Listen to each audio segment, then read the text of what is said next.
guys. Welcome to this episode of the podcast of the Trainer Feed. We are your hosts, Angel Sanchez, Jacques Delajeu, No longer. and David Bravo. Just wanted to introduce it a different way. I think that it'll help us out later on in the long run. I agree. I think that's a good way of making sure people listening know who each voice is. If you guys aren't familiar with us or haven't worked with us, then that probably helps that too. Yeah. So and we'll also introduce the guests a little bit differently too. I think that'll help. Or we'll mix it up. We'll switch it up. With that said, we have our guest Carley Marholin. She's in today. She's a coworker of ours, and we've worked with her in the past. She specializes in dance and everything kind of movement. But before we introduce her on, let's catch up with everybody else. So, Jacques, how are you doing? How's your week been? Week's been good. I got caught in the rain earlier, but there's a part of it that's kind of weird, standing therapeutic and getting absolutely drenched by the rain. But I kind of did that. I'm trying to think there was some other shit I did. Did another shoot with Equinox on Sunday, which I didn't talk to you guys about, which was pretty cool. It was awesome. It was at the Equinox in the Wild location. So we got to see how that setup is. It's not the biggest space, but it's pretty cool. And they're going to try and have it up the whole year round, which will be interesting in December, given how cold it gets in New York. What's up? Okay, I see you. Hey, man, we making moves, and that's all I'm saying. We making moves. You're going to be a model. You're going to see it on the billboard of Calvin Klein. You know what? If that gets me clients, if that gets me where I want to be, I'm all for it. But I've got a client, a new one, and I think he just comes up with some funny things because was it shirtless? And I was like, what? I never mentioned anything about being shirtless. I was like, no, it's clothed. So you'll be like, it could be. I was like, okay, swat that one down. But yeah. How are you doing, David? Good. It's horrible outside. Had some rescheduling to do for later this afternoon. So kind of sucks. Hopefully it doesn't rain tomorrow, though. Tomorrow's been really good. But I will say the advantage of now everyone mostly going to virtual is like, oh, it's shitty weather out tomorrow. I have had some fortune where people are like, we'll just do virtual, for sure. And then even when it gets dark at 6:30 p.m. now, you can always sit virtual. But it's not always possible. I get that, but Also, we're supposed to meet in the park, so we'll probably meet. We're scheduling for next week. So cool. Angel, how are you feeling? Doing good. Yeah, I did a couple of hikes this past week. So Sunday was a really good one. Went to Breakneck Ridge. There's a lot of rock scrambles, which is kind of like if anybody's been either rock climbing or bouldering, it's very similar to that. It's like if you stand up, you'll just fall down the mountainside. So it was pretty cool to do that. It was 45 minutes. For the views, for the exercise, for the challenges. They call them, the rush. They call it problems in bouldering, where you're trying to solve the problem of trying to go up a certain route or whatever. But it was really cool to do that. Some people brought their dogs, which was crazy. What, on the backpack with them kind of thing? Or some of them, the smaller dogs, they had them in the backpack, but the bigger dogs, they just scrambled up. You gotta be careful. Some dogs do better with that. Cliff, Yeah, sometimes your dog might not come back with you. That's true. What I'll say. It's very true. But it was cool, good views and good people and all that stuff. So it was dope. Nice. All right. So let's introduce Miss Carley Marholin. Okay. There you go. Hey. What's up? How you feeling? Hi, good. What's up, How Carley? are you guys? Hey. Sorry, I was playing with my dog when just right. You can show the dog. You can show the dog to the viewers. We're all for that. She's a crazy one. Actually, need to get her. She's a small, old people delight dog. There you go. Oh, face. There you go. Woman, what are you making me do, Mom? What are you doing to me? She's face. still a puppy, so she's really crazy. She just woke up. There you go. Bedhead. Life. That is the life. Yeah, she has constant bedhead. That's life. So what's up, Carley? How have you been? Mitch, how are you guys? Good. Good. Yeah, I'm good. Doing the thing. It's a Friday. It's rainy, but Rainy Friday. Yeah, it's rainy Friday, but hey, it's almost the weekend, right? True that. that's right. Yeah, we wanted to thank you for coming on the podcast. Obviously, these guys haven't probably spoken to you in a little bit longer than we have. We speak to each other more frequently than Jacques and David. But we wanted to thank you for coming on the podcast on this notice and all this stuff on this Friday. Oh my gosh, thank you guys for having me. Seriously, it's an honor. And I was telling Angel that I'm really proud of what you guys are doing. I think it's amazing working and bringing all these people together.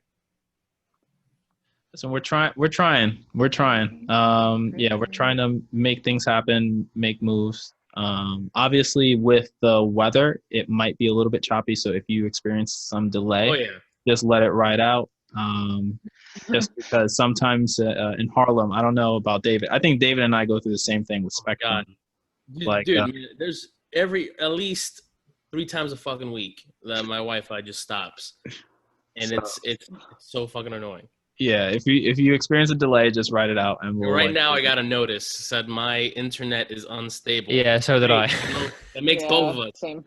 Oh man. Okay. So we're on the same boat. So we may there might be blips in today's recording, but we'll go ahead nonetheless. Yeah, we'll try to edit it pretty clean. So I'll make it happen. All right. So with that said, can you explain to our listeners and viewers, how you've blended your passion for dance and fitness and wellness into what you've got going on right now and today? Yeah. So I've been dancing since I was 5 and started taking it pretty seriously around when I was 8 years old. So pretty young. Started dancing competitively. And of course that came with a lot of extra training, and started experimenting with some sort of acrobatic conditioning, and we had some Pilates, some yoga, all different types of cross-training stuff, in addition to, of course, just dance training. And I always really enjoyed that conditioning aspect of preparing for performances and competitions. So that was just, I think that was probably my first inkling that this was something that I would be interested in later in life. And then when I went to do my undergrad, I started off as on track to do a double major in pre-physical therapy in addition to a dance fine arts degree. Ended up changing my mind because I realized that dance had such a short window that I could do it as a profession, and I would maybe just go back to school for physical therapy more intensely later in life. But had the idea after talking to some advisors at my school that maybe personal training would be a good sort of segue into potentially physical therapy later on, but still being able to maximize my youthful dancing years while I could. So yeah, I took it upon myself to just do the self-certification through NASM, as a lot of people have that are in this industry. Thankfully had taken quite a few prerequisite science classes at my university, so it really made that process pretty smooth. And yeah, then applied to an Equinox and got hired, and that's how I met these wonderful guys. You're too kind. Yeah, too kind. Way too kind. How long ago was that? I forget. I got certified in 2014 in the fall, late summer, I think, and then I got hired at Equinox that December 2014. Okay, how long were you at Equinox for again? I was there a little under a year and a half. Oh wow! That's crazy. It was longer. I thought it was much longer too. Wow. Oh, thank you. Well, that's not good. The time was dragging when I was there. Yeah, sorry. every day it's like, God damn, Carly's here. Another one. No, it was every day was impactful. Every day was impactful because it feels like you were there at least 2 to 3 years. Surprised to hear it's more like 1.5. Yeah, I think it was actually only a year and 4 or 5 months, because I think I left in April 2016. Gotcha. Wow. Going to the point about what you made, speaking of dancers and dancing years and ages when it comes to dance, what's the typical age range for a dancer? What's the maximum capacity? I mean, obviously there's different forms of dance as well, so I guess it's really dependent on that. But in your experience, in your world, what's the maximum age range for a dancer? Well, maximum. probably 40s maybe. Oh, wow. Especially in I mean, most people unfortunately leave sooner than that, but there are still some people kicking ass. Excuse me, Frank. You can swear, you're fine. First, You can say we fuck talked if you about want. this. You're good. first platform, please. When it's effective, we can use it, right? Yeah, some people are still doing it into their 40s, but most I think choose to leave in their like mid late 30s. Especially I'm a contemporary dancer, and it's some of it can be really, really physically demanding, especially because we have to be so versatile and be able to do so many crazy unexpected things when we're performing. So it can be really taxing to have your body in that state all the time. And of course, you're just constantly putting yourself at risk for injury because of all the unpredictable factors. Very similar to, I mean, what most professional athletes go through. So yeah, I think if you're smart and with all the information that there is today with all the sports science conditioning, and we're a lot smarter than we were even 20 years ago, definitely, you know. So people can have longer careers if they're taking care of themselves more. Got it. Cool. Yeah, and I wanted to touch a little bit on kind of like that tie-in between like athleticism and then also like when you're training clients and your experience as a dancer.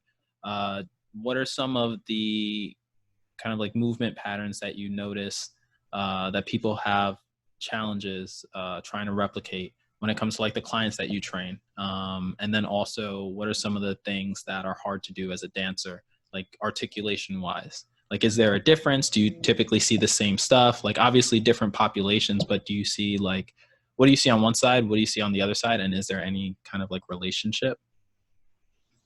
So just to make sure I'm understanding you, non-dance clients, things that I noticed that are difficult for them in movement patterns, and then the opposite for dancers. Correct. More Yep. classic. Okay. Mm-hmm.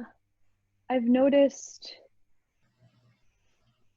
that I think just the overall awareness and transitions between movements can be a little less fluid or comfortable for people that don't have dance training. Mm-hmm. And just not always instinctively knowing to kind of stack up all your parts of your spine in the right way in different motions. I think those are like some of the more obvious ones. And we can go into it more if you have more questions, of course, but yeah, I think that's like the main thing. And maybe a little bit, if I give like a more complex movement combination, sometimes it can take a little bit more like slowing it down and breaking it down to like put the sequences together. Mm-hmm. I kind of think in my head, like when you started training, if you did some stuff and then like you saw your client and you were like, all right, you're going to do this, that, and the third, and your client's just looking at you like, there's no way I'm going to do that. Like my back doesn't move that way. My shoulder doesn't move that way. You want me to put my toes? What? Oh, yeah, I definitely have had a lot of trial and errors with that, especially in the beginning. We were like, this is too complicated. Like people have actually asked me to just do like an eighth of what I asked them to sometimes. Right. Like even to your point, like about stacking joints, I literally had that conversation about stacking joints like an hour ago. But it doesn't come as like common knowledge. And it's great questions when you get your clients to ask, like, should this be on top of this? Like, it's like, yeah, of course it should be on top of that. Like, I'm sorry that I didn't say that earlier, but yes, it should be on top of that. And you should align this way. But kind of things that we take for granted. But anyway, like totally towards the dancing side, what are some things or some hurdles that dancers kind of have to overcome when it comes to articulating their body? Well, actually, I think that it's funny that you use the word articulate, because I think that's actually the downfall of a lot of dancers, is that they are overly articulate to the point where sometimes when they're asked to use their body, I mean, dancers, I think, are some of the strongest people, and because they're also some of the most mobile people, they're able to maximize a type of strength that the average person doesn't necessarily realize they can access. But I think that also is a challenge, because they sometimes don't realize like how to unite it all together in a way that's more natural, instinctive, and primitive in a way to be able to create a lot of power and bigger movements. And I just thinking of an example because I have trained quite a few dancers. It's also my own discoveries, even with like bench pressing or doing like push-up-y type things. I wasn't coordinating correctly. I was isolating these little tiny things because again, dancers have so much control over every little part of our bodies that we're truly just thinking, oh, it's just this, not realizing like, oh, I need to actually plug in everything and use it all together. And then you're like, damn, I'm powerful. But like, it's that kind of connection that weirdly, I think it's instinctive in people. And I think dance training breaks it down. And so you have to like re-coordinate it back. So interesting you say that because whenever I've trained with Alex, who's also my girlfriend, who's also a dancer, like, and when she's trained me through Pilates, and she's cueing me things that I don't even understand. So she'd be like, "Roll up through your spine one by one, okay?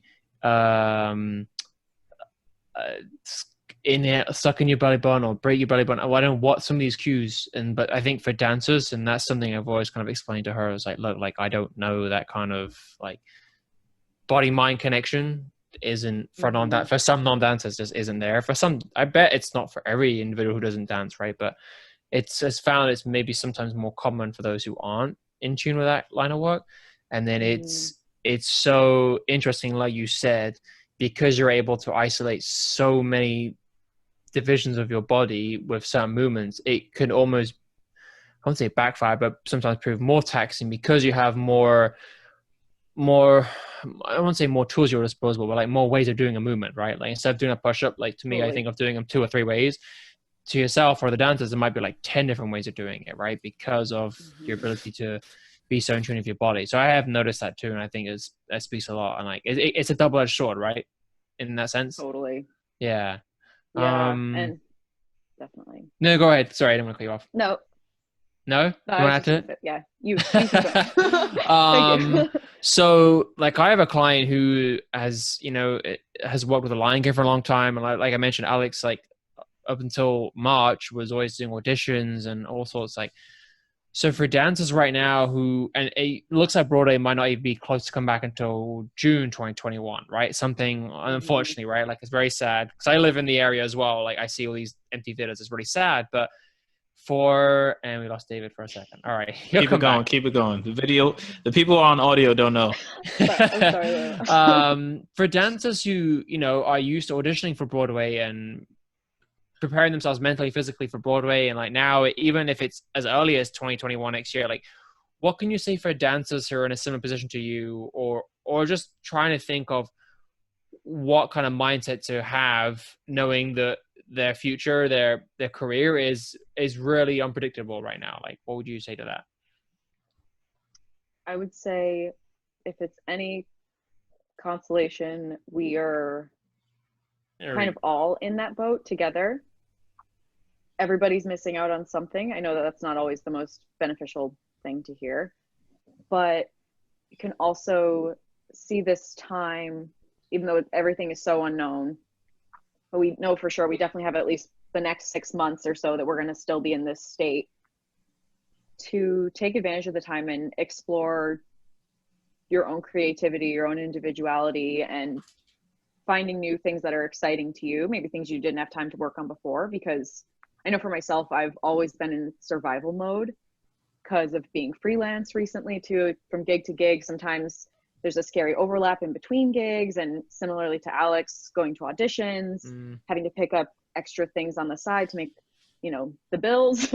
Yeah. And sometimes, I feel like that frantic survival thing, even though I'm still like working and still trying to survive, it's not as high of stakes as it was before. So I feel like I've been able to calm down a little bit and explore other movement pathways, get back into yoga more, trying to learn how to finally meditate, other things like reading more, just finding other things that inspire you as an artist to, take it as a time to like reset and regroup yourself and, discover a new aspect of yourself that you can bring to the table when the performing arts world comes back to life. So I'm glad you touched on that about finding like a different movement direction. I really want to look at when you think of talk of regeneration, what has it looked like recently, but also what what's a perfect day or time for regeneration typically look like for you? All being considered, you can control all those variables. So you mean like what does a day look like for me now in this So pandemic state? yeah, well, so yeah, let's say like you were to work out like 4 or 5 days a week, and there's one day where like you need to like hit the reset button, or there's certain things you do to help like slow things down or reset, recharge. Like what does the ideal scenario look like for you? For me, I've discovered recently how important nature is to me. So, I mean, unfortunately had to relocate out of New York for the most part right now. But fortunately, I do have family that lives in a very rural part of Connecticut that I'm staying in right now. And I definitely try to spend as much of my off time as I can, like walking through the woods here. There's a lake nearby that I can explore. That's pretty cool. Connecticut's awesome. Yeah. My folks like- are in Connecticut. Yeah, Oh, it's like a cool. Yeah. glimpse into like retirement almost. Like I've done the same Damn, Angel. thing. It I'm actually is. I'm saying what I said. Other than You Florida, ain't go back, everyone's going Carly. to That's Florida to it. retire. I'm saying You're in what- your 40s now. That's it. That's No, not going because back. that's what I Angel, do. I know you, Feel man. that way. That's what I do too. I started walking around the park and I started to notice the ecosystem. And it sounds weird and it sounds a little hippie-ish, but like in Little the bit. summertime, like the insects come out and then the birds start chirping because the birds want to get the insects. And then you start seeing the hawks Mhm. fly around because they're looking for the weakest link. You know, they're trying to grab squirrels, whatever. And it's just like everything has a whole ecosystem, right? Like even the storm today, like there was like a whole bunch of rustling yesterday because the birds are just like, I need to hide my shit because this is about to be Yeah. it's about to be a wrap tomorrow. And then like the rain comes down and everything's quiet. So it's like I'm with you on that. Like the nature part of it has been very refreshing and kind of like eye-opening to see like how everything, even social media, like social interactions between people, like everything has its own ecosystem, and nature has like the most beautiful ecosystem of them all. All right, Definitely. I'm going on mute now. No. I love hearing hippie Angel. Angel is like the new David. Is the episode's Damn, David Angel. Attenborough. He's gonna get a job for BBC next week. We're not gonna Yeah, see him right. again. Oh, yeah. Listen, I don't know. Disney Plus is worth it for National Geographic. That's it. Oh, see, that's what he's been doing his downtime. Disney Hey, Plus but and for real, it should be everybody's That's a valid three point. Though. concerns Oh. right now. No. Because No, I that's mean, valid. yeah, we need to take care of this planet. It's the only way that we're going to survive. And I think that is a theme right now, no matter what field you're in, no matter what your career is. Like, we all need to slow down and take care of ourselves and take care of our planet and our like community. Yeah, I cannot agree more, and I think that's why it's important. We're not going to get too political, I don't think, but having people in positions of power that think there is issues with climate change and that science is real, right? Like, I don't want to go into it politically, but like that's Please kind get of into like, it. No, I won't, because you're good at winding me up. David. Yeah, I know David you are. does that. And then David's goes gonna on set me up his on a mask platform. rant. Yeah, then he's And gonna then start and then a minute later he'll like make me sound like the most aggressive narcissistic right, person exactly. in New York. So like I won't fall for it. Not for the fourth time, David. I was going to agree with you. What are you talking about? I know you would. But I like your point. I think something as well, like as we've all lived in New York City, so that you can take for granted is even though it's like everything happens so fast and the city's always buzzing. Obviously, like right now it's been a little quieter, a little slower, but I think there's something to be said for being in nature and just taking in fresh oxygen. I think like your mindset and your thought process is so much clearer when it's just clear air. Like I also like to make that connection with like a lack of or like a more controlled approach of electronics in that instance. Like if you leave something at home and you can just like enjoy the fresh air and not have to worry about like any screens, car traffic, like whatever it is, like you can kind of like go and I'm assuming like having a dog is a perfect way to keep you occupied off the screen, right? And like just like watch them. And how you said the puppy is how old? She's a year, like exactly. She's a a year. baby. Oh, so Yeah, she had a she's birthday she's- recently then. Yeah, a couple months ago. Actually, I don't remember exactly, but she's technically my parents' dog, and You can just take it. It's yours. yeah, but I'm her favorite, so she's basically mine. Sorry, Mom. I wish your mom listens.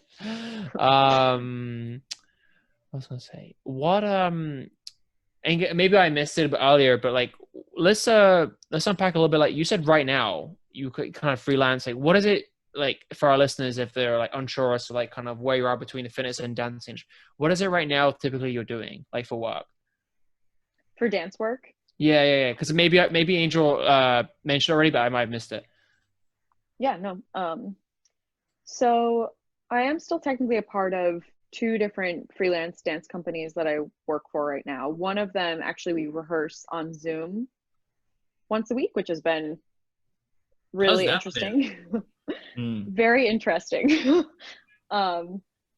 It's really inspiring and really nice, especially psychologically, to still have some sort of regularity, even though obviously it's weird because we're used to seeing each other a couple times a week and all being in this shared space together. I mean, dancers are we're very physical and very affectionate and really like all on top of each other all the time, and like of course sharing energy.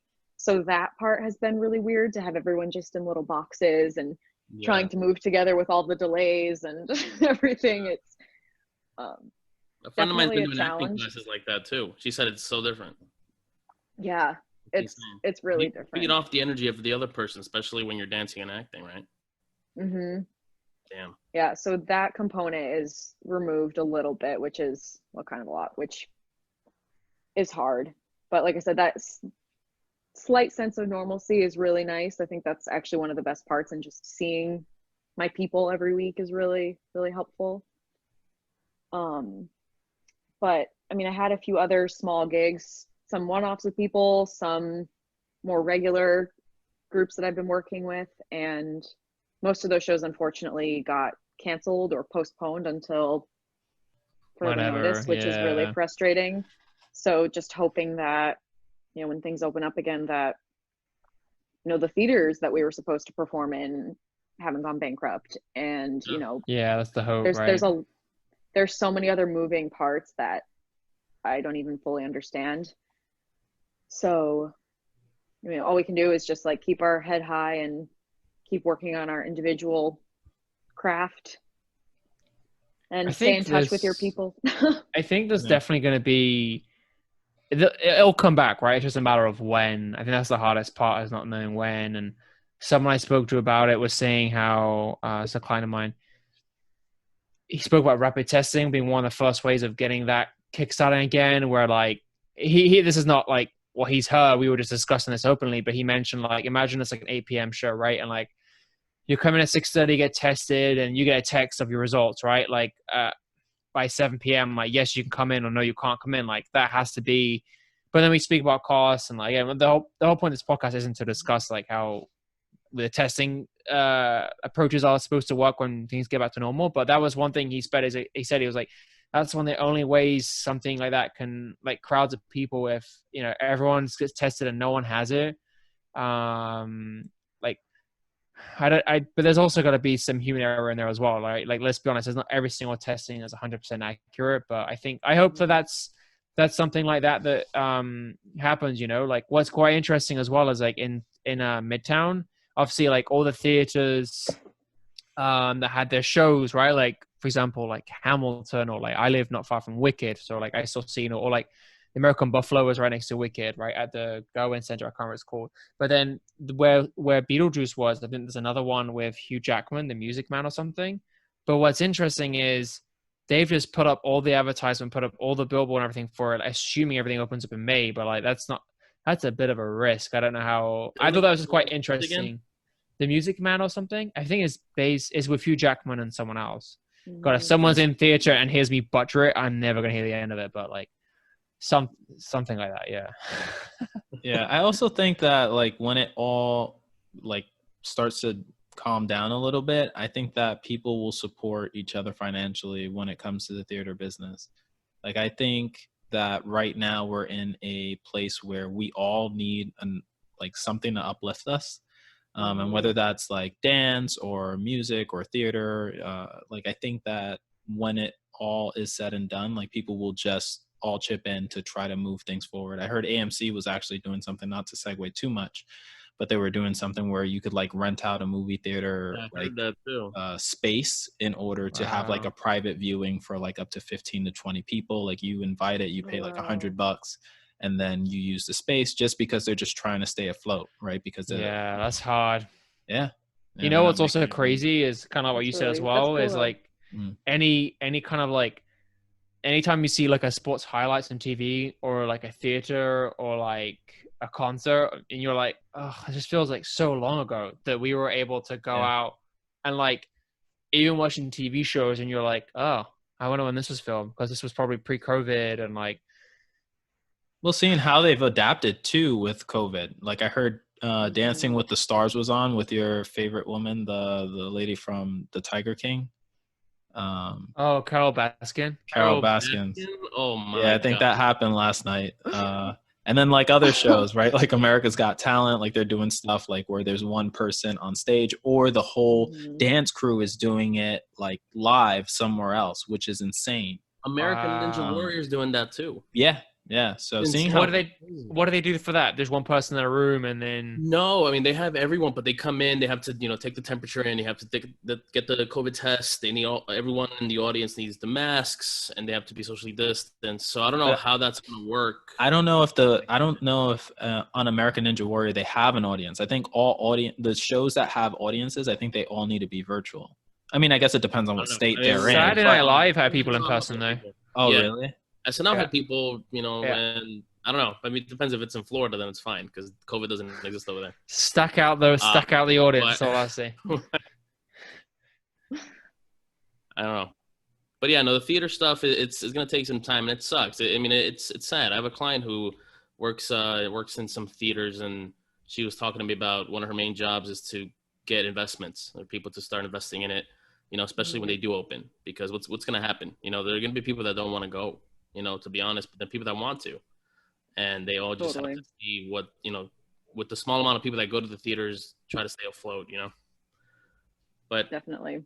hopefully. Yeah, and I think, sorry, no, I think that people, like you guys were all touching on, people are gonna need something to lift them up, because we have all been cooped up and we've all been living our lives through this virtual like flat screen, that I really hope that there will be support for the live performance arts and for sports and everything that's live, because it's just, we need to see something that's like real again and experience something that isn't just reduced to a screen, even though I think there are beautiful opportunities to make more films of dance and other art forms.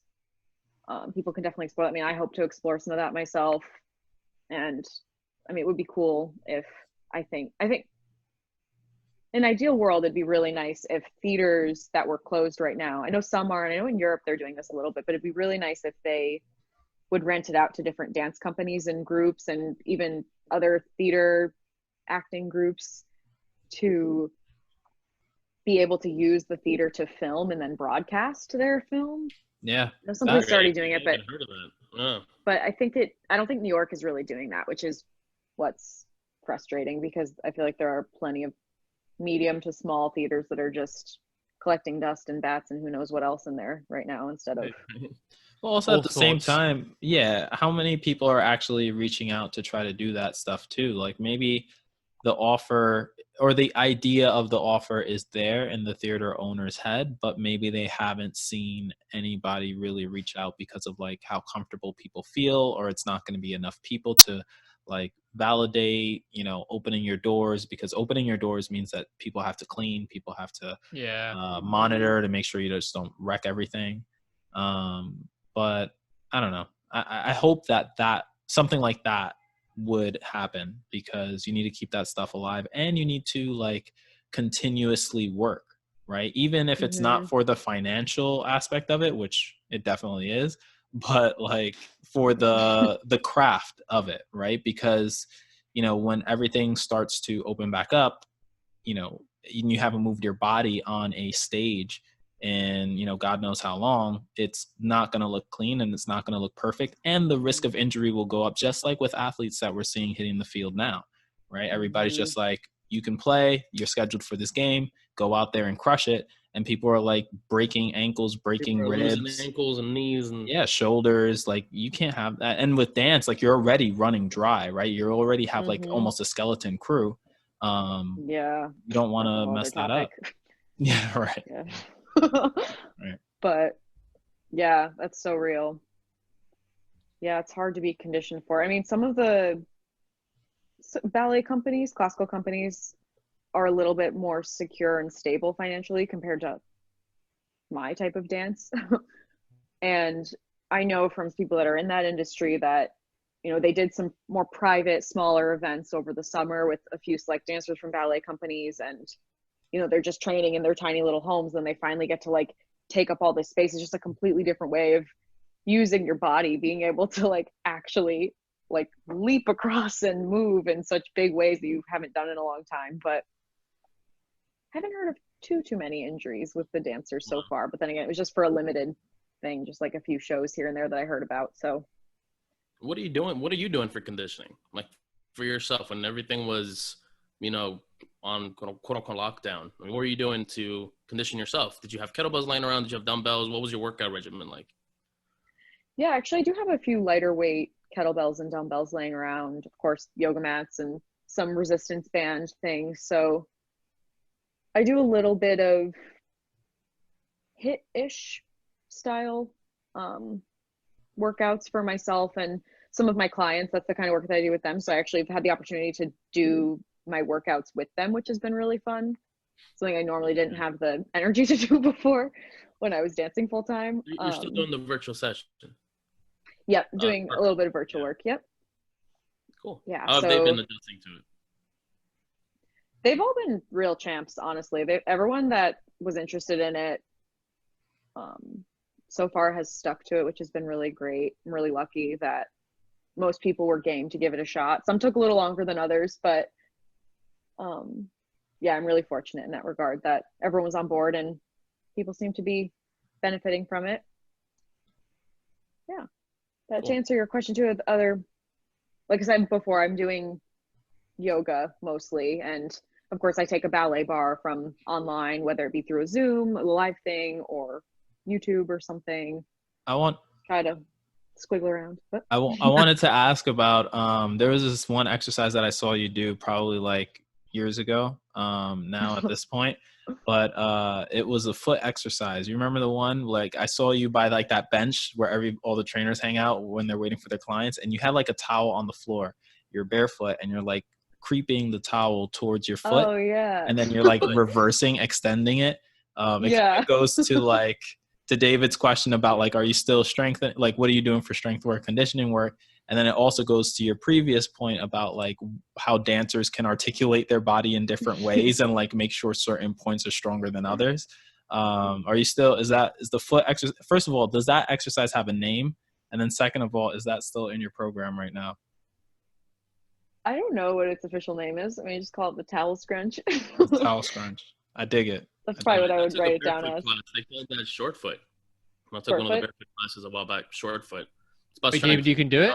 When we did it, it was like strengthening the arch. I can't fucking do that. So everyone listening, we're gonna get Carley to do it, and then we're gonna get David to do it. We're gonna compare. We're gonna spot the difference. IG Live. IG Live. Let's do it. IG Live. Let's do it. IG Live. They'll do the split screen. Yeah. There we Actually, go. A race would be really funny. Me and Angel can judge. Let's do it. I can't wait to see this. It has to be a beach towel, standard length or something like that. Standard width, standard length. Thank you for stepping up, David. They're gonna love this. Listen, no, but it's a great idea. I mean, when I was learning it, it was great. It fucking hurts, at least me. Yeah, that hurts. It does hurt. I gotta see what this looks like now because I'm trying to in my head imagine what this looks like. Yeah, think of like a hand towel, not like an actual big towel. Yeah, but what's you're extending your leg out and scrunching your toes. No, so your foot's just flat on the ground, and I mean I don't have a thing, but my friend's face mask. There you go. You basically just like pull it. So here, pretend these are toes. You pull it in, and then you slowly send it back out. Check out the YouTube for the visual, guys. Check out the YouTube. Shameless plug. Okay. Yeah, all right. All right, sorry. Yeah, we gotta get it on IG Live now. That's it. Yeah, sorry, David. I didn't want to cut you off. I just needed to know about the scrunchie, the foot scrunchie. But unfortunately, I don't do it anymore. I should, because those are same thing with athletes. It's those little tiny muscles, like things in your ankle, things in your foot, the things that you use when you're doing your thing. that atrophy first. Like it's easier to keep like your glutes and your like quads and your hamstrings and your core. Like you can do other things to keep those things okay. But all those little supporting guys, if you don't use them, you definitely will lose them. Yeah. Yeah, no love. I don't know. It's crazy. It's crazy what you do. So it's unbelievable. Saw her at Hudson Yards, and it was like I was floored at like how talented that whole team was, and how like Carley just stood out. I was looking for the shortest person there, and I was just like, all right, I think I see her running around the little hood. There he is. Yeah, right. And she just killed it. Everybody Oh. killed it. It's just like I don't know. I don't know how you guys do what you do, and Alex as well. So Thanks, Angel. And Carly, you're strong. I remember when you were back at Equinox, you were like you deadlifting and benching, all that stuff. And usually, even back then, you would rarely see people do that. And I think dancers too, from at least some of the dancers that I know now, at least are more into the whole strength training routine of it. I think back then in the day, I think you touched on this earlier on how things have changed. You know, learning things back in the day into what the trends are now or what we know now based on science. How strength training could work for dancers as well. You know, do you think that a lot of up and coming dancers should definitely really take strength training into consideration when it comes to adding it to their regimen? Oh, 1,000%. I think most dancers really do need it. Yeah. It just, yeah, especially deadlifting and all of those kinds of movements. That's like what we do with all of our clients, right? About strengthening that whole posterior chain. Dancers need that too. In fact, dancers might need it more in some ways because dancers are usually overly flexible in that part of their body. Yeah. So it's really important to strengthen back there. And I think that those types of resistance training movements can definitely be just a really time efficient way to cross train and condition for dance. Was that something that if you train dancers, was that something you used to your advantage to promote the strength training? If you said like, because like David mentioned like how strong you were, if you said like, look, like I deadlift this amount of weight or I bench this much weight and look at me, like I'm not like jacked or I'm not insanely human, but I'm very strong. Is that something you used to help promote that with clients who were dancers, for example? I think unconsciously, actually, yeah, a little bit. You slip it in. Maybe I did say it, but I wasn't even thinking like, hey, look at me, but kind of now that you say that. In some form, right? Because I think that it's easy for perceptions to deter us away from things, right? And I think definitely, I definitely feel like if I was a dancer and you're my trainer, you're my coach, and you were having me do certain movements, I'd probably believe that you practice what you preach. And now if you're built different, but I can see why someone could, I see why people get that perception of like, oh, if they work with someone, they're going to get that size. It's like, no, like there's a lot of variables that has to take into place for you to change your body so dramatically, right? And that's sometimes something our clients can get stuck with is like, oh, if I work with you, I'm going to get like bigger stumps. It's like, well, depends how you eat, depends how, if you sleep like trash and if you drink too much alcohol, then you're not going to be anything like anyone in shape. But like, I can see why that would have been a great, how about a way, like, just a great belief system to see that, because if they see that you train this way, there's certain weights you work with, and it's more about like understanding the process of like, okay, if I put the work in terms of strength training, then my recovery improves with dancing, my performance improves. I think that's sometimes something I've like when I've trained Alex, for example, and if she said, I don't want to do this, I don't want to do this, and I was like, oh, but this can be so important for you, and like I know you don't want to work on this, but like you have to work on a bit of everything, or like long story short, sometimes training your significant other is the most difficult client you can work with. I was like, damn, this is gonna take a turn for the worse. No, I love her. But like it's sometimes I was like, reel it back in. No. But like it just gets to my point where like, for example, because dancers are moving so much on her feet, like the frequency was she's like, I don't want to do legs because like I'm dancing for 4 hours later, so there was windows like that where like, oh no, that is like, damn, I can't imagine how sore my legs and feet would be if I danced for 4 hours, and like, and that's a kind of cardio conditioning that if you're mimicking the gym and you like, I think it was a client of mine who went to see Hadestown, and she was telling me about one of the members of the cast, and she was like, "This guy was like jacked. He was huge." And like, you don't hear that too much. Did you hear about that guy? I never saw Hadestown, but I haven't. No, I didn't see that, and I didn't hear about that guy. I'm curious. my now. client was like, she's like, "I saw Hadestown." She's like, "This guy was ripped. He was shredded." And I was like, "Okay, I'll Google him. All right, like sure."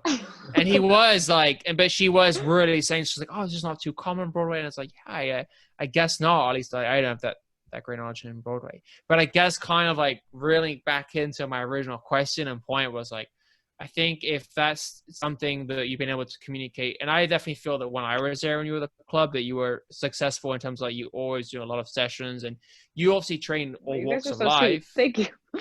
No, I'm just being honest. And I was like, I think I was on the floor back then. Fucking painful being on the floor. But You were on like, crutches. so, and I was on the crutches on the floor at one point. Oh my I God, won't. you were on crutches. Oh, fucking like. I don't think I was a trainer yet, but yeah, I think I remember you. Dave's the front desk, like checking this guy, and he's like, "This poor fucker." He's like hopping to get up the fucking stairs. He's got to be on the floor. But anyway, like being on the floor a lot, and that was a time to really observe, like, and I remember you programmed pretty efficiently as well, right? Where like we'll say some people just kind of like, "Oh, you're my client today. You're doing this, this, and this." Whereas I saw you had a system, you had a design. I think like clients see that as well, and it shows. Like it shows anyone you work with someone for a long time, the systematic planning, the systematic design with someone's health and wellness, it goes a long way. So to this day, I still remember that. So yeah. Oh, well, thank you. No Appreciate you saying that. observations. Yeah, of course. It's very important. Yeah. I wanted to ask another question. I don't want to like jump into anybody's next question, but what are some of the similarities that you've seen between a choreographer and a coach or a trainer? Similarities. It's hard to compare those two. Is there a better comparison? Maybe I would say choreographer maybe- wouldn't be that person. Because yeah, choreographers are typically, even though there are technical components, of course, to choreography, but that's more of the really creative aspect of it. I would say maybe a more comparable role would be someone who's teaching like a dance technique class or something, like a ballet teacher or a modern dance teacher or any style really, hip hop teacher. So maybe someone who's in like a more teaching mode. But I guess sometimes choreography in rehearsal, maybe a rehearsal director too would be more correct than just the choreographer, because the choreographer is more like someone who's painting and putting things together, and it's just all, yeah. Sorry, I'm talking in circles now. No, because like I don't know how you would construct like that end product. So, and I know a lot of people, there's a lot of hands in the pot essentially, right? So choreography might do one aspect of it. Then you have like the instructors or the I don't know, like the coaches there to like prep the movements or what have you. And then I guess the person who's directing it has like this idea or this vision. So I don't know how it all comes together, but. Yeah. And every process is honestly a little different. It also depends on personality and budget and style of dance and what the show is supposed to be, how important the dancing actually is in it. There are tons of components. So I'm sorry, can you please repeat what you're Yeah, so the first one was like, what's the similarities between a choreographer, which probably not the best one, and then like a coach and a trainer? A coach and a trainer. Similarities. And if it's not a choreographer, like if it's the instructor, like what are some of the similarities between an instructor and a coach or a trainer? I think there are similarities between choreographers too. I think I was just getting a little heady about it. But of course, everyone is product driven in some regard. I think the language that is used is different. And I think ultimately a coach or trainer is a good one, in my opinion, is still keeping the large goals in mind. Like, okay, this person wants to have better balance and have a stronger core. Right. So you're thinking, but you may be really fixated on whatever those specific little steps are that you're doing in that day's session, still always keeping that big idea in mind. And I think a choreographer and a teacher of just a dance technical like discipline is also doing that. They're like, okay, whether it be, I want to make this piece that's about despair. But then they're going to focus on all the little steps that make it convey that feeling, whatever it may be, or a story, or whatever that bigger picture thing is. And I think in classes and technical training stuff, there's also that same thing. Like if you're focusing on a turn or something, you may be working on all the little things that'll make you efficient at that turn. Got it. Cool. Sorry, that was a lot. No, it was good. I wanted to know just for like my own personal thing, because I guess I didn't really have a clear understanding as to where the choreographer fits into a particular piece, but it seems like it's interdependent. Like every company has their own way of kind of like putting it all together. And I guess it depends on what they're actually doing and then how they construct it. Totally. And nowadays, especially in contemporary dance, a lot of it is a lot more collaborative. So the choreographer will come in more times than not with just really general ideas of what they're looking for. And they really rely on the dancers to generate movements. And then from what the dancers come up with, they'll edit that. So sometimes it really isn't so much just the choreographer's ideas. Sometimes it really is coming a lot from the performers. But then other people come in and they are like, this is what I want. And they almost try to get their dancers to fit into exactly what they've already envisioned or what they're creating in that moment. So. All right, cool. Carley, I had a little more of a specific question in terms of training and stretching. I get this question a lot from some clients that see a lot of dancers, especially at Equinox, when they're, working out and when they're cooling down or stretching. What are your thoughts on, the over splits when it comes to stretching? And in terms of, are they beneficial? Are they a little detrimental to your body physically? Is it worth it, to some extent to do that passive stretch when maybe active stretching would be a little more beneficial in terms of maybe dancing? I don't know. Can you describe this stretch just so I and the listeners and the viewers and me an idea? And so, Jacques. I've read articles and I've seen people, when they stretch and they're doing a split and they have their front leg above on a yoga block or on 2 yoga blocks. I've even seen it when they have like on a chair. On a child. It's just an extra hyperextended, split. So that's what I was talking about. Got it. Yeah, the thing is, there's 2 sides to this issue, I think. Like, most people that are doing that have probably been doing that since they were children. I came from a competitive dance studio, and we had our dance teachers like standing on our legs and making us do these things and doing splits with our feet up on all kinds of household objects. Damn. And so in a way, if your body's been doing it for a decade plus, in some ways you've developed it, whether or not good things are happening in your body that have allowed you to be able to be in these positions, that's a separate issue. But it definitely is smarter for dancers to, even if they do want to do those over split stretching as a part of their routine, I think the timing that you do it is really important. Not to do it too frequently, to make sure that if you are going to do it, that it's done at the end of your workout dance day, like you are just going to be chilling and taking it easy. Dynamic, like PNF type stretching is obviously, like, it's been proven to be one of the most beneficial things. And a lot of dancers do it in their training too with their coaches. It's in really extreme ranges of motion, of course, but I think that's probably the safest way. And especially if you're a dancer or non-dancer who's trying to build flexibility, I think getting that kind of active resistance work in is definitely the safest and smartest.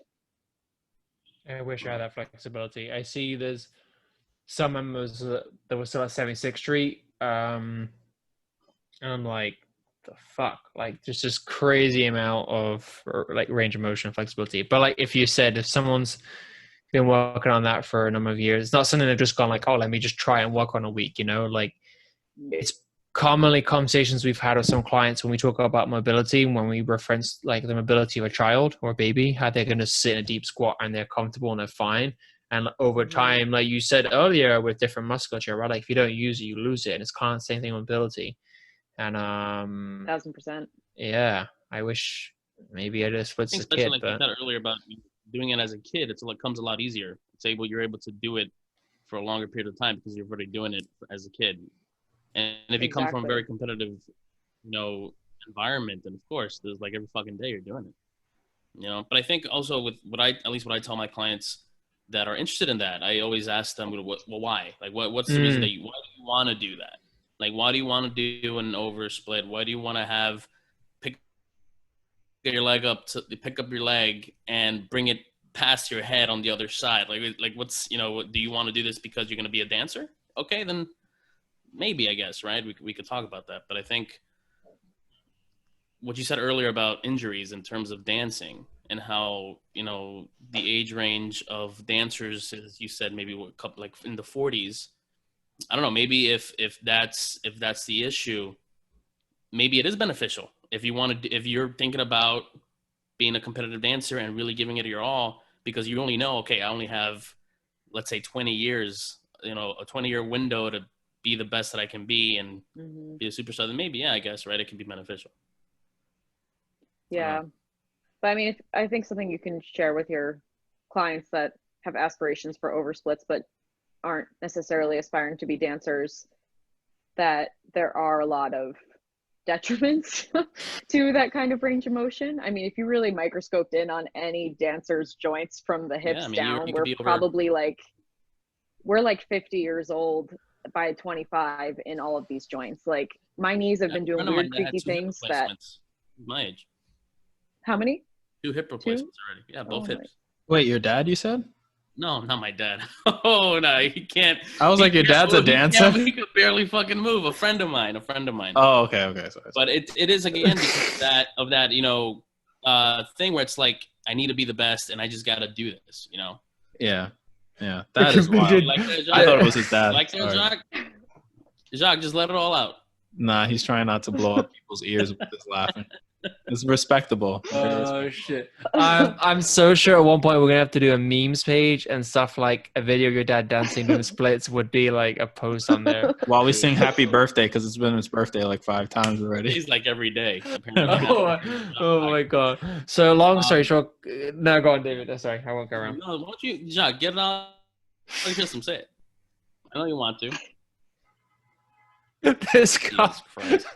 So sometimes if it's the middle of the week and hey, like it's Wednesday, I can't really come celebrate your birthday. So, but let's say your birthday is next week on Wednesday, right? It's your birthday, you stay at home, and then maybe you do something bigger, like pre-COVID with everyone, right? Like you do something bigger. Makes perfect sense, right? So anyway, in the summer, David's dad, he had one birthday, but they're having another party, and I just assumed it was the second birthday or something. Usually, right? People have one birthday. So maybe he's got another one. Maybe he's got 2 birthdays every week or something. I don't know. Anyway. Oh.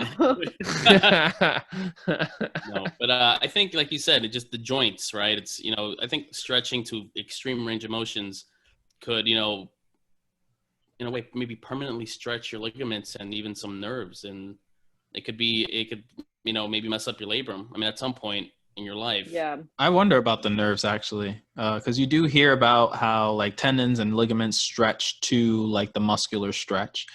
Same thing, like they build integrity at end ranges of motion when you're trying to like flex at those ends. But I wonder about the nerves, because the nerves are there too, and I completely forgot that they're even there. I wonder if people lose feeling sometimes, or like they have numbness or some other nerve damage happens as a result of that. Yeah, this article that I read from, do you guys remember Marissa at the club? Yeah.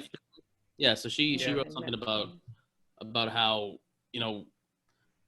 if your joints are just getting overstretched, and a lot of the extra work gets put on the muscle itself, and then it could lead to some extra risk of injury. But like I said, again, when it comes to risk versus reward, and especially when it comes to a timeline, then maybe it's something that people have to do, I guess. Yeah, it's tricky. I mean, sometimes like as a dancer, you do have, depending on what kind of work you, especially ballerinas, they're expected to be like pretty much contortionist level of flexibility, and still have to be strong within those ranges of motion. So they have a very specific training regimen, and they have to be really smart about when they do their stretching and how young they are when they start, all of that.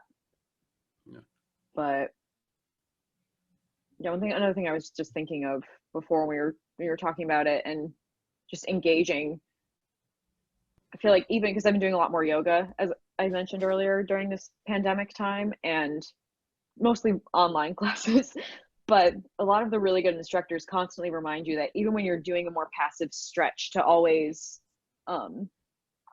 engage the antagonist, I can't remember the terms, antagonist muscle group. So like if you're stretching your hamstrings, to pull up in your quads, and really engage the opposite group to protect those tendons and everything, and to prevent you from going into this over place.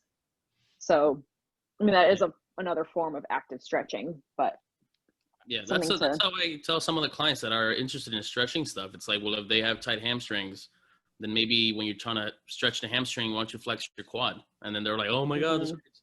Like, yep. I think also sorry, go ahead, Carley. No, just I think that comes from yoga technique originally, actually. I don't know. I think I've probably done in my entire life a combined 20 minutes of yoga. And then but I think other movement professionals have borrowed those concepts from yoga, and they've just been translated, and most of us have heard them through other forms, but I think they originally came from yoga, because that's just the proper form for a lot of poses and stretches, is that you're actually not doing it correctly unless you're engaging in this muscle group while this one is lengthening. So just a theory I have. I don't actually know for sure. That's easily done though, right? Like you see something, or like you coach a client through something, like, oh, I don't feel this. It's like, oh, because you're not firing this, or maybe you're not turning this on. And then it's also fair to say that even when we do a certain movement, that not everyone feels it the same way. And that's kind of going to piggyback off what you and David just said, where like finding out why someone wants to do something. Like, I want to do this, so that was definitely my mistake in the beginning of training, was like, okay, we can do that, and not asking why the person wanted to do it, right? Sometimes it's like, just cause I want to show it, like, because I want to take a picture of it. Like, that's definitely sometimes part of it, like finding out that why. And then something, David, you mentioned about like, oh, like stretching your hamstrings, but then like tensing your, firing your quads, and you do it, and how different it feels. Like, it's also like, I can't remember which training manager said this to us at like Equinox, but when it came to like a muscle being tight, and the first thing we do is say, oh, my hamstring, I've pulled my hamstring, let me stretch it. And it's like, if we think back for a second, right? Exactly. That same reaction I had as well was, well, why would I aggravate it, in the sense that, okay, I've pulled it, why would I continuously go to stretch it to give it more pressure, right? Like, and as you guys also just mentioned, like the antagonistic muscle, right? Stretching that. If you thought of like, some trainers have done a very good representation of having like resistance bands along their body, or elastic bands, and then showing like, if one thing is tight on one side, if you pull the antagonistic, like maybe to relieve the pressure on the other side, like hamstring to quads, right? Like we mentioned hamstrings being tighter, maybe because there's more anterior pelvic tilt, and your hamstrings shit at a short, sorry, I said shit. You're right. Hamstrings sit at a shorter length. Hamstrings may shit, but they sit at a shorter length. And I think once you start to think more like that, I think it opens up, like, but even as coaches and even as health professionals, whether it be a doctor, physical therapist, I maybe I'm being biased, but I still think sometimes it can be difficult to identify how someone's feeling or what the injury is without an MRI. Like, we all might do the same stretch, right?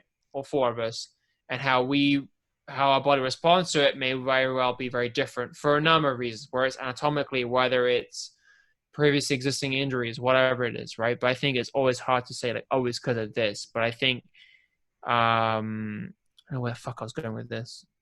I could like piggyback off what you're saying, so that way you don't have to like dig through the remains. Yeah, to I've find lost what you were my thinking train of about. thought. I don't know where I was going. But I also heard similarly that as opposed to like stretching or moving the antagonist muscles when you strained or pulled an agonist muscle, that even some deep breathing techniques have helped people with like tight hip flexors or like sprained hamstrings and stuff like that. I just don't know enough research. I haven't done enough research personally in order to know like exactly how to do it, but I have heard that some of those techniques actually help too. And Jacques, to your point, like if something's already banged up, like why would you just continue to like aggravate it or stimulate it, right? Because even if you flex it, if you stretch it or flex it, you're giving it stimulation, and that might not be what that thing really needs, right? Because if you look at, you know, an injury from you have micro tears. yeah, it's in micro right, exactly. So there's inflammation there, right? We don't know if it's like micro tear, what type of tear it is, if it's like a fracture that led to a tear or something like that, a microfracture, right? Like there's so many different things. And also to your point, Jacques, like we kind of like spectate, or not spectate, but we look at things, we observe things from the outside perspective, but we don't really have like the MRIs or the x-rays in order to actually say that it's this, that, and the third. And then even when you have that, sometimes those images don't do it justice, right? Because our body, sometimes you miss it on the MRIs. You can miss it. you miss the angle, it's the lighting, it's the shading, it's the person who read the MRI in the first place. Like there's just so much that goes into it. Too many, it goes back to the other point, too many hands in the pot. And we're trying to stitch our body back together for the sake of movement and for the sake of health. And sometimes it's just much more complex than people really think it is. Yeah, I agree. I think it's hard in that respect for sure. I think in terms of, the thing about breathing, Angel, real quick, something that I've read, in terms of breathing and stretching is, if I remember the article, this was years ago, it was about how doctors, whenever they would put you under general anesthesia to do any type of surgery, your body's so flimsy that you're able to just move your body into so many different directions. And I think a lot of it has to do with your mind, right? I mean, your brain isn't telling your body, hey, I don't like this stretch, or hey, I don't like you to put my leg in this position, you know, and things like that. And when it comes to stretching, a lot of it has to do with just, I think, relaxing your body and letting it get comfortable in terms of a certain range of motion, right? And I think that's when, at least whenever I used to stretch my clients, was like, well, I just need you to breathe. Like I would barely move them, but I think the biggest thing is just having them breathe properly, right? Yeah. And getting their body to not resist. I think the more it resists the stretch, the worse it could be, right? And that's where you have like PNF stretching too. It's like, well, you know, why don't you just prevent me from moving your leg? Like if you're doing a Thomas stretch, right? Like prevent me from bringing your leg down, and then when they're relaxing, it's like, okay, well, it's not that bad. You know, it'd be nice if we ever had general anesthesia and you start just stretching people, but we can't do that. So I feel like I read an article about that a long time ago. Yeah, that some people theorize that flexibility is just in your mind. I don't know how much I partially agree with that. I do think there is resistance happening in your brain, and supposedly like you like unconsciously restrict when your body's going into ranges of motion that it's never been in before because it's never been there, so it's scared. So I do think there is something to that, but I think overall, I mean, you could just say that, well, people, if you want to be more flexible, you probably also need to be more flexible in your mental process in your life. I mean, not to get too deep, but you maybe need to find other practices in your way of being, other things that are going to help you release. Yeah. You know, maybe you need to go to a restorative yoga class once or twice a week where you actually do just like, you sit in like supported poses and you actually just like learn how to chill and learn how to melt into stuff. And then you can apply that to maybe other stretching disciplines later on at the end of a workout or something.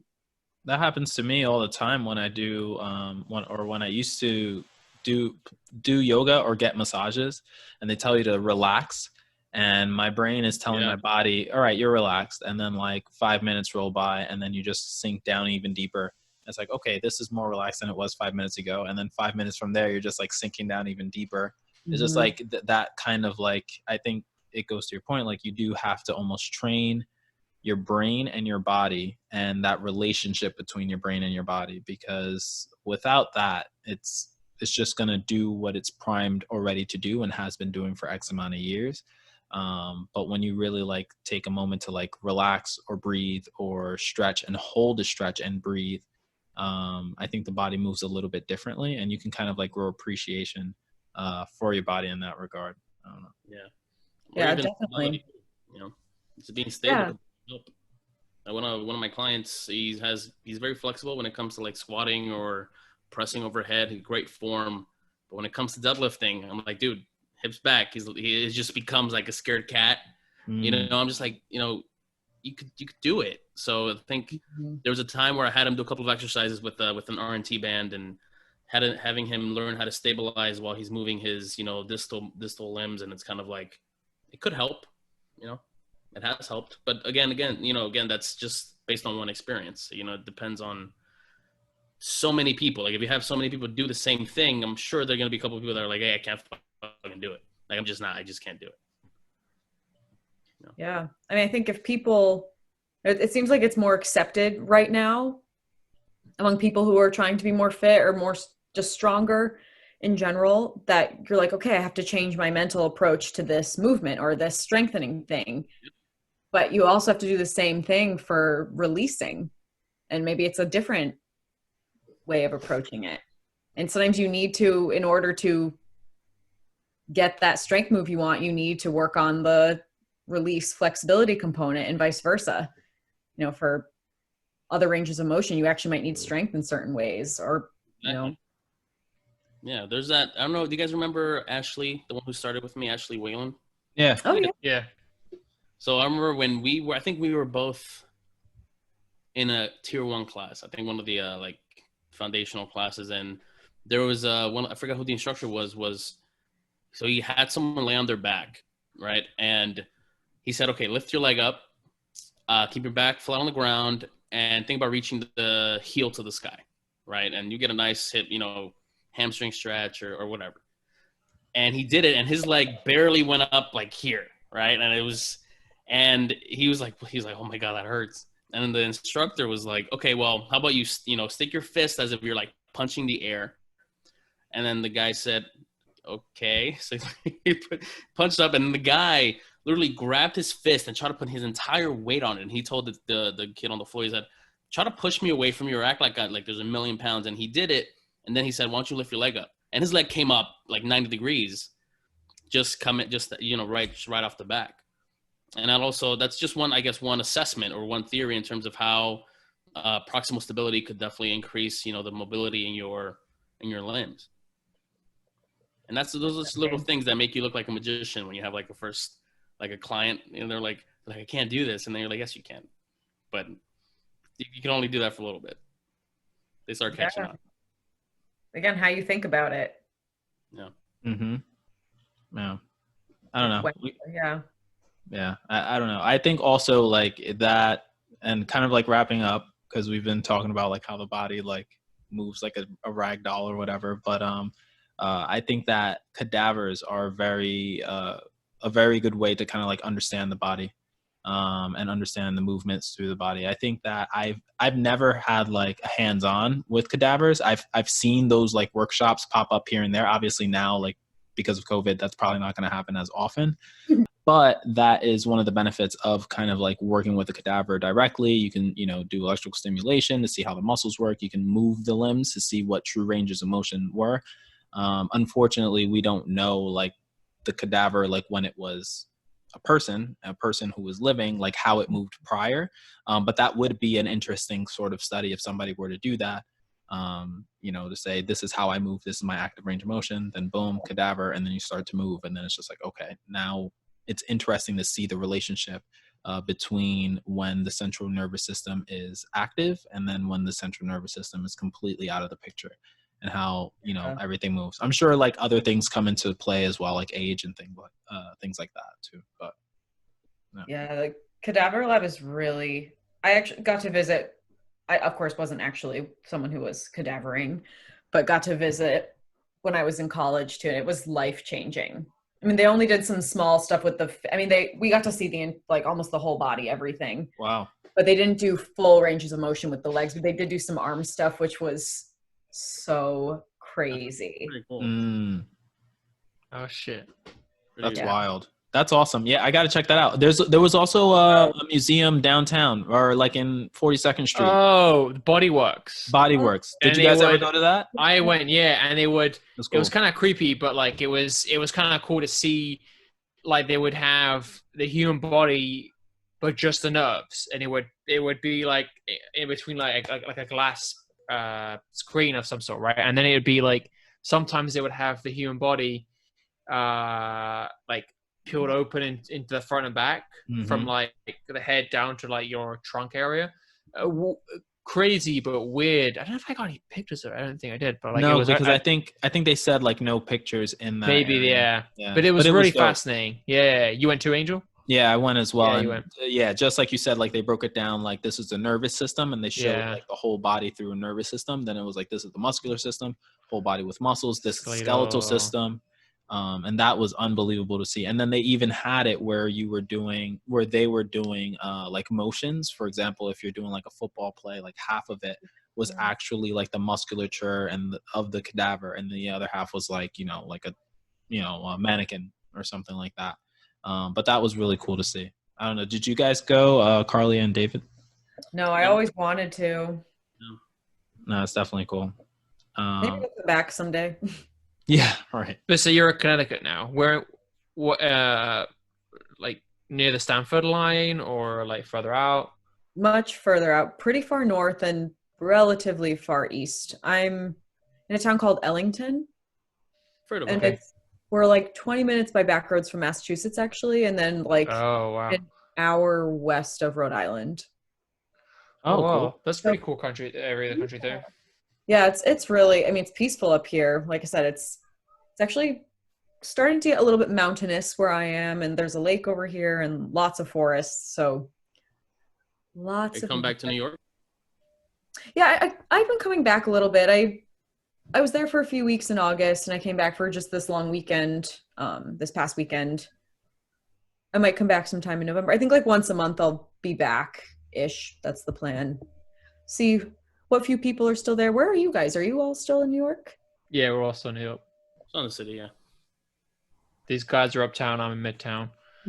So we're all still here. Did think about leaving a couple times, but well, I also think go on, Angel. No, I was gonna say, are you going because of I remember when the first thing happened, like it was a huge wave, that you and Alex went to Jersey. If there becomes like a crazy like second wave, are you guys gonna head back to Jersey? I know it's difficult now because like the gyms are open and whatnot. Have you guys talked about that? And she's working too. Yeah, she's working, and it's so funny because everything in their garden that I use as like gym setup is now plants. So I was like, well, I'm not doing that again. But priorities, right? You can't do the gyms there, so you can't go back and live there. No, like I think the adaptation of when everything shut down, of like being stuck in this small apartment, like I think I've got a small place than everyone else, but being stuck in a small apartment compared to like being like a house or a space outside, like helped get used to being in lockdown. But I think if it was to be another lockdown, I think we would just stay here. But like we talk, at least I spoke about it a little bit, like if we get another lockdown like what we did in fall, and I'm here in England and France are doing those lockdowns again, if we have to do something like that here again, if it's like over a year, I think we'll move out west at some point. Just because I say that, but whenever I go outside of New York City, like even though I went to Boston a few weeks ago, it's a beautiful city, I was like, I can live here. Like nothing is even close to New York City. So every time, I think it's healthy for you or anyone who thinks about leaving, go somewhere else, come back and realize how good you have it, how good it is in New York. Like there is nothing like, I know it's kind of crazy. I know it can be a little bit dirty compared to some cities, but like you'd rather it be a little bit dirty, a little crazy, and it be full of life than like, I don't know, to each their own, but like, we'll see.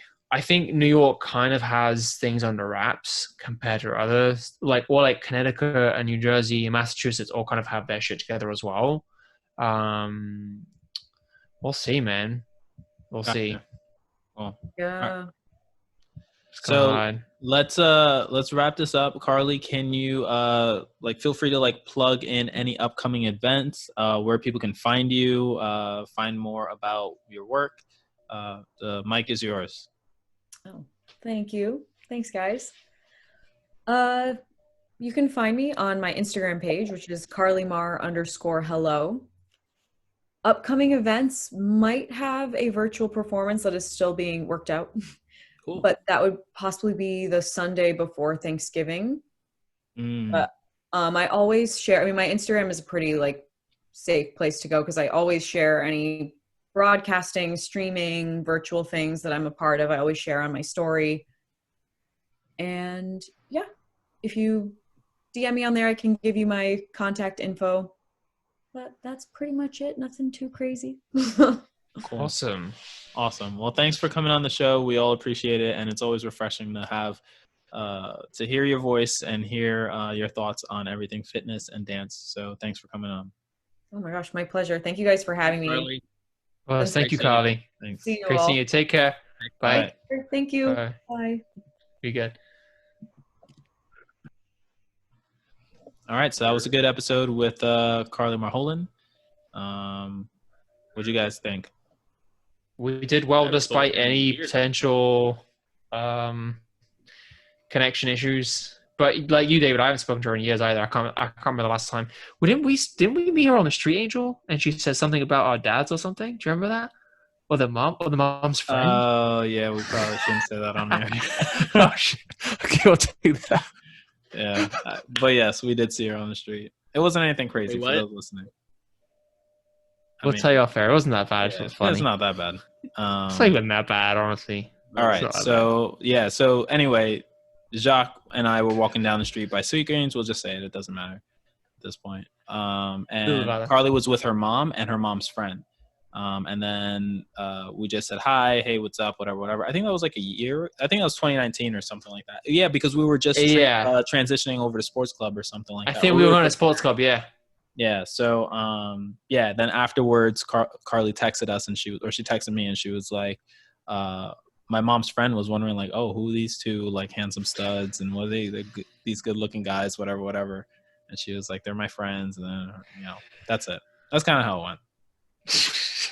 But yeah, we saw her, and I stayed in touch. I saw her in August when she was in the city before she dipped out to Connecticut, and then obviously I was talking to her not too long ago either.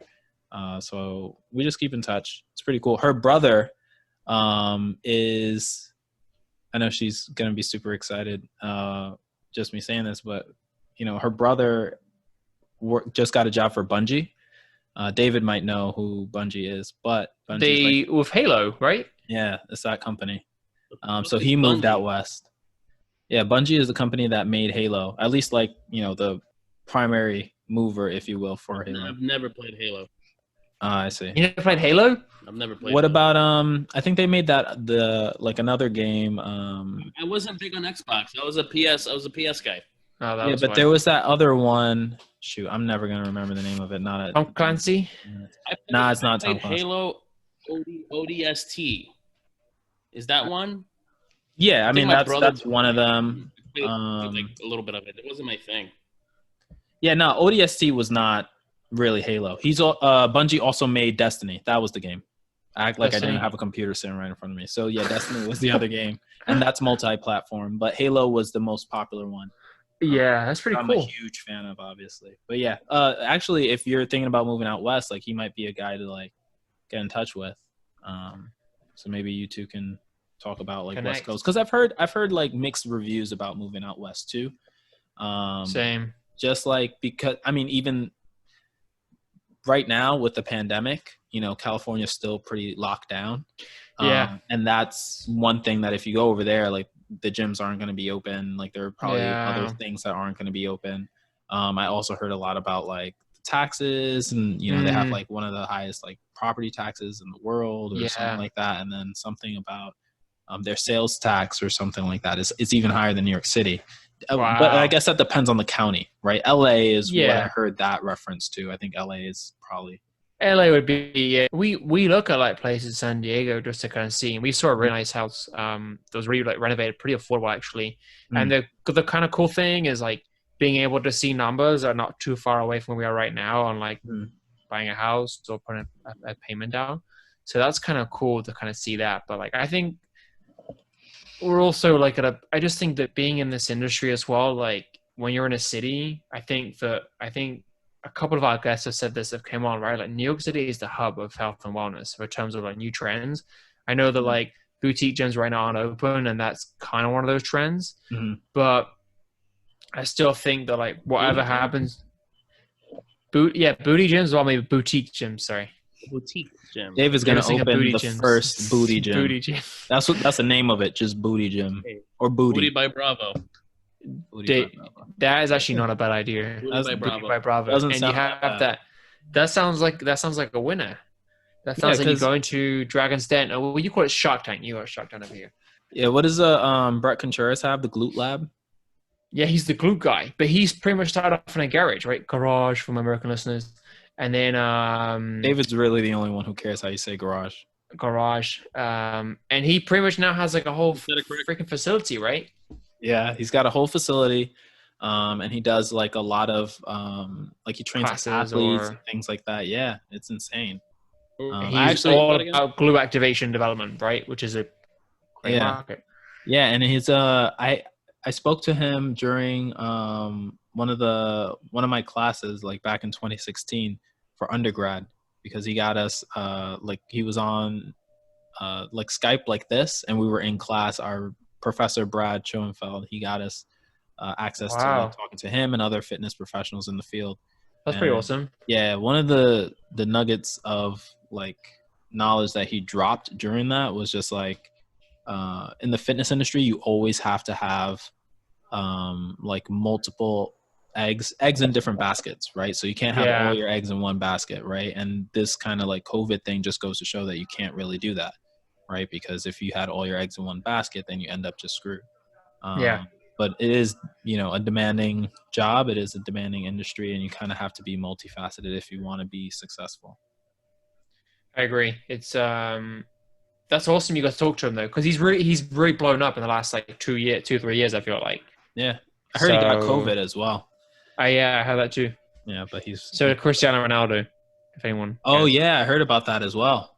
But like, look, like I think it's not some of the only cases where I heard it was really serious was like you guys know Von Miller with the Broncos Oh yeah, linebacker who Did he was get I it? think so he got it like before the season started and he was saying how he got like a really aggressive form of it and he was like and the articles are like if this is doing this to an MVP like Super Bowl MVP like he was an absolute animal like Mhm. imagine what it does to a normal person but I think like Cristiano like I mean Trump got it and he's not the healthiest person he was fine I mean he got pretty high level of treatment I imagine but I think it's not going to take out everyone but I just think it's still crazy like I'll leave it short, but like I know I sent you guys. I think I sent you Angel or something on like a gym in Jersey where like so originally he was protesting the gyms being closed. He was not happy the gyms were being forced to stay closed with the COVID and everything. Like I get that. I get why you'd want to fight for a gym to be open because if you provide a safe and healthy environment where it's controlled and you follow health and safety measures, whatever. Now his gym has been open. He does not force a mask mandate. Right, he's against forcing it, and he's that's accumulated. right up David's alley. Yeah, just Dave, I'm gonna turned say to the this to you, camera. right? He was like, "What did you say about the mask?" And he's accumulated over $200,000 in fines because he's not forcing a mask mandate. And he even posted something with saying like, "Oh, since we've been open, we've had this many members come in and not one positive case of COVID," which I don't fucking believe for 1 second. That's bullshit. There's someone who's people that have had it are either not coming forward or not saying they've got a gym. I don't believe for a second in a breeding ground. And we all work in gyms. I know how it is. I know we want our nature of our business, but like it is, I think without a mask, a hotspot for that kind of stuff. Or if you're not able to circulate air. This is where I think like being on the West Coast or warmer climates, like these gyms or places that can have like in San Diego, I've seen tons of gyms just have like a tent or a marquee and you put the gym equipment underneath. Like, I don't know if you guys saw the Hard Knocks on HBO with the Rams and not San Diego, they're both LA Chargers and Rams. Mm. They showed how they did their facilities with COVID, right? And like, it was literally like, because they're out west and it's warm, they can have everything outside. So their gyms and everything, which may be inside, are just outside now. Like, we've just got covers and tents. Yeah. And I think it's going to be hard to do here. I wish it was more possible, but even talking about doing it on like rooftops or some clubs that have the space, they say like, oh, the hardest thing about that is the wind. And you're like, ugh.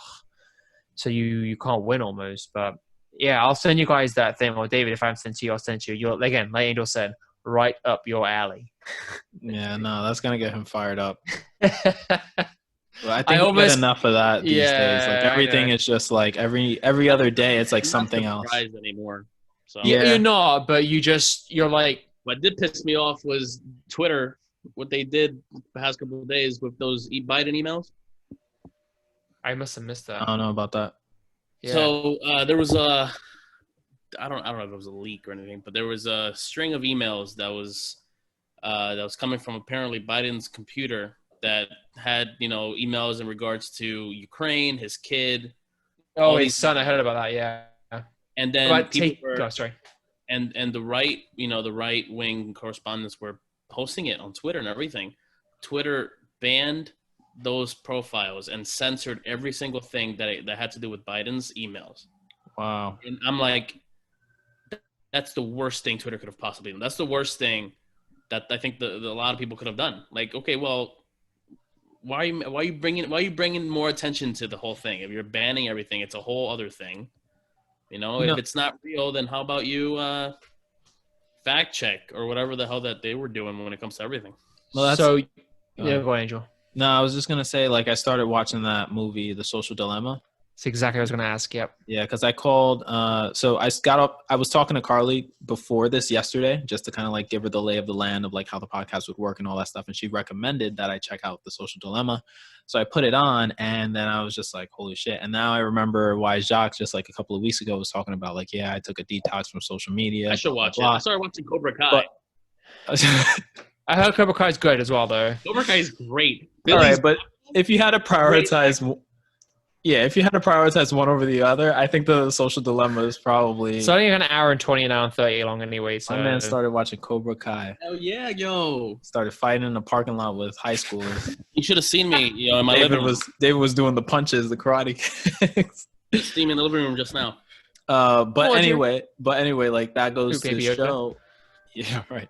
But that goes to show like how like I don't know, like Twitter, Facebook, Google, Instagram, all these things have like a very powerful kind of hold on where we're at socially, and what they choose to do or what they choose not to do with that is going to be a point of interest for us all if we ever care about like grabbing hold of like our own privacy as well as like our own rights. It's crazy, right? It got, at least for me, David, if you get a chance to watch it, one of the first things I started thinking was like, I'm so angry at myself for not to see the amount of time I spend on social media. And then like, my productivity as a person is way down when my levels of social media, my hours of social media engagement are higher, like 100% to the roof, right? Like, and the main reason why I did it was because I was sleeping so poorly. And I knew that prior to COVID, something that I've struggled to do or have myself is like routine, because every day, every week is almost so different. But something that I got down to pre-COVID was like a routine where like no social media on certain days of the week, or after like 9 p.m., no cell phone access. So like, I know there's been a couple of times when we text like after 10 p.m. where I didn't respond till the morning. And like even some clients, I had a set rule where like, if you text me after 9 p.m., you're not going to hear from me till 5 a.m. next day. You're just not going to hear from me. And like, that was something I've explained to some of them, and not being rude. I was like, I have to do this for my own mental health and wellness, whatever. But that was the other thing of the social dilemma I talk about, like the interview, or David's spoiling it for you, David. They interview all these like senior VPs or former or anyone of significant importance that worked in these companies, Instagram, even LinkedIn. If you guys are on LinkedIn is becoming way more like Instagram, where they have stories. You engage, the way that LinkedIn is getting more engaged, even though it's like a job search engine almost, right? It's getting ways to engage. The whole thing, LinkedIn is wanting you to spend more time on there. That's what they're doing. That's why they're doing, like, why would you ever want like a story of what someone's doing when you're trying to connect with someone for a work commitment? Like, it doesn't make sense, right? So they're making it a bit more like Instagram. Well, like Instagram, like someone said with an email I saw for 10,000, like, sometimes your Instagram is like your online business card, right? Like it's there. Anyone can access it from anywhere. They don't need to get the handprint one version. So yeah. It also reminds me that I got to update my Instagram, because I did that once and some dude was like, "Oh, you haven't posted anything in like the past 3 months. Where you been?" And I was like, all right, that's fair. But, you know, you do have to keep spicing it up or whatever, keep posting stuff, I guess, right? If you're going to use it as a business card, you should have stuff that's like updated. I said I'm more of a stories guy, which was a complete lie. But I'm more of a story memes guy. It depends what you want to use it for, though, as well. I spoke to someone else about it, and they said it depends what you want to get out of it. And then when I've spoken to some people about it, and like you said, Angel, like there's nothing like you shouldn't. And one thing the documentary talks about as well is like your footprint, right? Your online footprint. Like, and Sean even spoke about that, I think, in one of your episodes a few weeks back. He's like, I try to limit my presence, right? And go on. And Antoine spoke about this whole thing as well in a previous episode when he recommended Rabbit Hole. So I checked out Rabbit Hole like a couple of weeks ago, probably like a month ago. I checked out Rabbit Hole. It's like 6 or 8 episodes, and it spoke about a similar thing. And that when I heard that, I was like, all right, now I need to start looking into what I'm doing and like how people are managing how I spend the time as soon as I turn on my laptop, computer, cell phone, whatever. Well, I also realized that when I was on it for some parts of it, when you talk about Rabbit Hole, when I would look, I think there was a point where me and David just sent stuff in the group chat like so many times where it's just me and him that sent stuff for like a whole day. And I think it was just a day when you were busy. And then, but when I looked at it, I was like, Jesus fucking Christ, I'm sending something every time I'm on there. And I'm like, and I look back at the feed, it was like every hour there was at least something I sent or me and David had sent to each other. And then from my perspective, I was like, Jesus, what I'm doing, seeing these things and sending it. Like, whatever content it was just like, it was just too much. And like, you just like, but again, like David, you'll see, and it's so funny. It's so interesting how like, it just draws you in and it's like a drug, but it's a double-edged sword. Like I have to say that like I've gained business from it as well. Like not necessarily people that may have engaged with, I've gained business with. Right. And then that was like a mindset of mine was like, all right, fuck it. Quarantine. I'm going to show people you can still walk out like outdoors or in home. And I'm not saying I've got tons of people that have come in, but I can say for a fact I've got more clients than if I hadn't used social media, like 100%. Use it as a tool with a purpose, right? Yeah. I don't pick up a calculator just to see how many numbers I could put on the calculator. Right. I use the calculator to calculate stuff, and then I'm done with it. David uses it for messages, and he takes pictures. I use it, and I just type 8008, and it'll be fine. All right. Yeah, I know what he was going with that. I saw that a mile away. But wrap it up. Yeah, but all right, let's do this. Let's wrap it up because I know it's been a while. So make sure to like, subscribe, comment, all that stuff, and then we'll see you guys next week. Cool. Have a good one, guys. Bye.